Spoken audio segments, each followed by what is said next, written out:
All right, let's look at Egyptian hieroglyphs. Egyptian hieroglyphs are the ancient Egyptian writings found in ancient Egypt on walls, monuments, and on the inside and outside of temples. Hieroglyphic writing ended abruptly about 1600 years ago, and it mystified a lot of people in the study of Egyptian artifacts and archaeology for many, many centuries.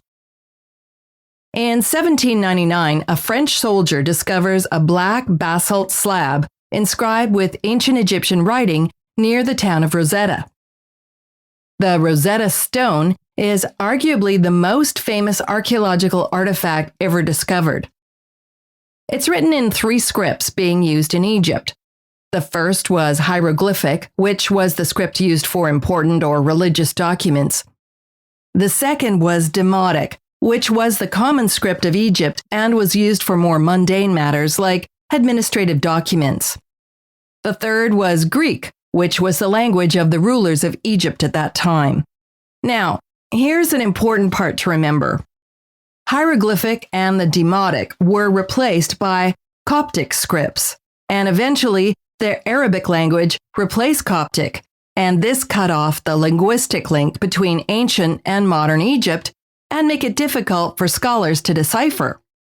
Thomas Young, an English scholar, was the first to seriously attempt to decipher the symbols on the Rosetta Stone.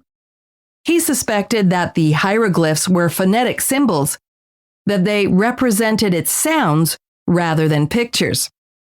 Until then, all scholars assumed that hieroglyphs were pictographs, that they symbolize objects or concepts. Thomas Young focused his attention on one set of hieroglyphs that he thought would probably spell out a single word, the name of a king or queen. He guessed that the symbols represented the name of the early Egyptian ruler Ptolemy, since Ptolemy was also written in Greek on the stone and was indeed a Greek name. And Young did actually prove that these hieroglyphs represented sounds rather than whole words. However, he finally dismissed his own findings as an anomaly because the Ptolemaic dynasty was Greek, not Egyptian.